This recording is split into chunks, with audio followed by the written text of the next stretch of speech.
Well, hi, everybody, and welcome to another edition of Adam's Music Box. Well, yesterday I talked about the continuing allure of independent record shops in an age of online streaming, online downloads, and a general inflationary based downturn in the entire brick and mortar scene. But today I want to talk about an event that is happening today. You might be listening from a record store right now because today is, in fact, Record Store Day. So, where did it come from? Why did it happen? How did it happen? Well, today I want to talk about all of that. Well, Record Store Day began in 2007, which on its own might not seem like a particularly interesting thing. But let's just look at how different music consumption was then than it is now. Spotify was not available in the United States and wouldn't be till 2011. In fact, even globally, Spotify only became available in a very limited capacity in 2008. So streaming wasn't really a thing. Amazon wasn't doing streaming. Apple wasn't doing streaming. Tidal was years and years away from existing. You had things like Pandora and Lost FM, which were kind of like the modern streaming services we have now, but not really. Most people at that time were either buying MP3 because there weren't many high res downloads at that time at all. So they were either buying MP3 downloads from Apple or Amazon and places like that, or they were still buying the ubiquitous and durable compact disc. But things were declining already in terms of the brick and mortar markets because you could order your CDs with ease on Amazon, on eBay, on a host of other websites. So even then, while the brick and mortar industry wasn't suffering as it has in the last 10 years, there were still signs that the good old fashioned neighborhood record store was on the way out. And that was certainly true of the chains, and many independent shops were feeling the pinch at that time as well. What else was different about our society? Well, MySpace was something that still existed at the time. Twitter hadn't been invented yet. Now it's known as X. All of the other social, YouTube was in its infancy. The average man and woman on the street did not know what YouTube was. George Bush was still the president, George Bush Jr. Obama hadn't been elected, let alone Trump or Biden. And so it feels like yesterday, and compared to some of the stuff we talk about on this channel going back 100 years, 200 years, this is very recent history. But in terms of society and patterns of music consumption, I mean, think about it. Netflix at the time was still mailing out DVDs to people.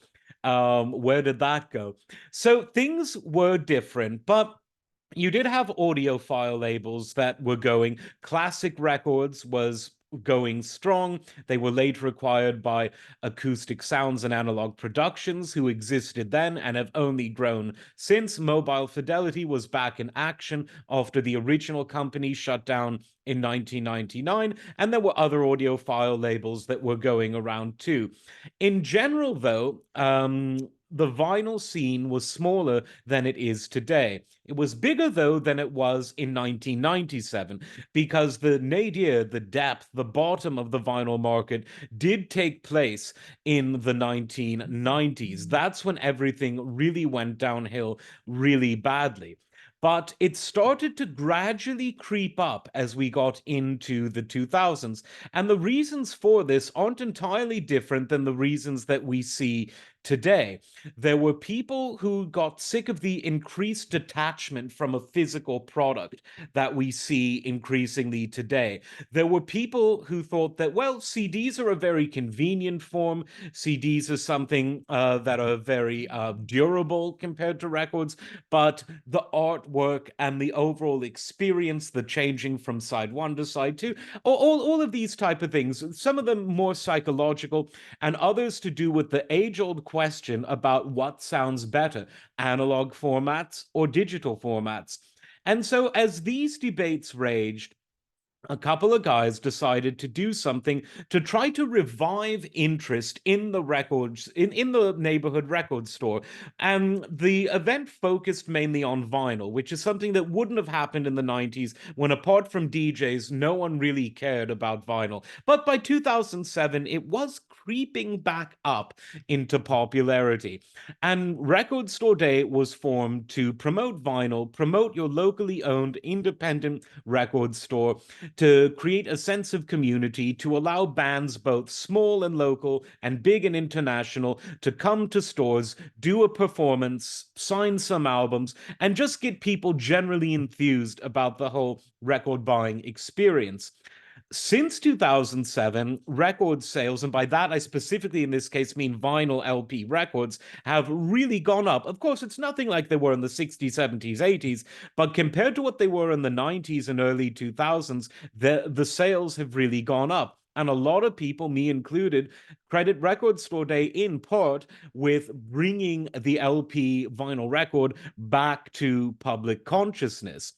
And the event itself has only grown in magnitude and in scope every year since 2007. And now it's a major event where both independent labels and major labels provide special Record Store Day only pressings to the independent shops. These cannot be bought new online. They appear obviously used, but they cannot be bought new online. There's special discounts, promotions, events, free signings, posters, musical performances, everything you want. It's a fun day to go to a record shop, and just about every local indie run shop will participate throughout the world. The event obviously started in the US, but it's since become a major global event. And so now comes to the question about sound quality. What sounds better, analog or digital? Well, to narrow it down, let's go with the best sounding analog format, and that's always going to be an open reel tape.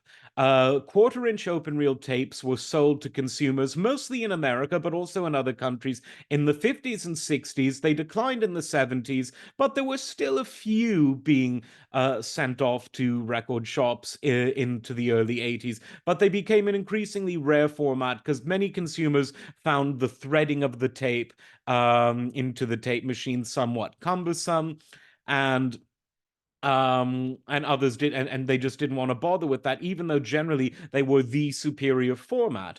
Obviously, the LP record is a very good sounding format as well. And then on the digital side, we've far surpassed the humble beginnings of the CD with things like DSD, of sometimes super high resolution DSD, and of course with 24 192 PCM. And of course, now we have 32-bit and we have sampling rates above 192.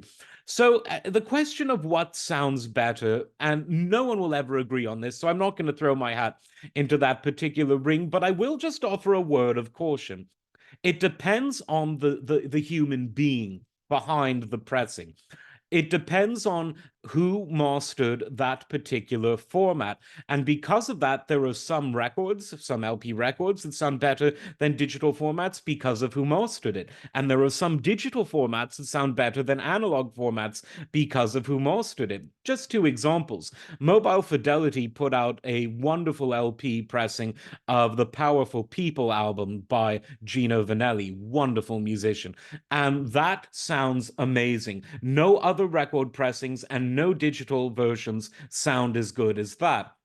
Then you can go to the opposite end of the spectrum, where the Bob Ludwig SACD, that would be a DSD format, mastering of Roxy Music's Avalon, sounds better than any analog format. And these are all my opinion, but you can check it out for yourselves. And so it really depends. I'll go with whichever format was mastered by the mastering engineer that did the best job. In other words, I'd rather have a good old-fashioned CD if it was mastered by, let's say, Barry Diamond, than a record or even a high-resolution digital file that was mastered by someone less good.